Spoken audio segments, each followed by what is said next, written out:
నమస్కారం పిల్లలు. ఈరోజు మనం ఒక అద్భుతమైన కథ వినబోతున్నాం. విక్రమార్కుడి మహాసింహాసనం కథ. ఒకప్పుడు ధారాపురం అనే నగరానికి భోజరాజు అనే మంచి రాజు ఉండేవాడు. అతను ధైర్యవంతుడు, న్యాయపరుడు. ఒకరోజు వేటకు వెళ్లి తిరిగి వస్తుండగా ఒక జొన్న చేను దగ్గర ఆశ్చర్యకరమైన సంఘటన జరిగింది.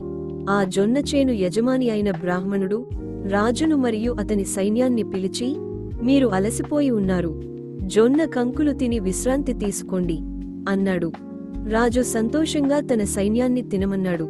కాని కొద్దిసేపటికి ఆ రైతు దిగివచ్చి కోపంగా, నా పంట ఎందుకు నాశనం చేస్తున్నారు అని అడిగాడు. రాజుకు ఆశ్చర్యమేసింది. అతను మళ్లీ మంచెపైకి వెళ్లినప్పుడు మళ్లీ ఎంతో ఉదారంగా మాట్లాడాడు.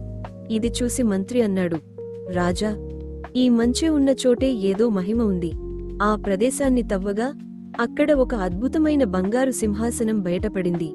32 మెట్లు, ప్రతి మెట్టుపై ఒక సాలభంచిక విగ్రహం. అది మహారాజు విక్రమార్కుడి సింహాసనం. భోజరాజు ఆ సింహాసనం ఎక్కబోతే మొదటి సాలభంచిక ప్రాణం పొంది, విక్రమార్కుడిలా ధర్మవంతుడివా అని ప్రశ్నించింది. పిల్లలు, మనం కూడా ఎప్పుడూ నిజాయితీగా, ధర్మంగా ఉండాలి కదా. అప్పుడే మనం నిజమైన వీరులం అవుతాం.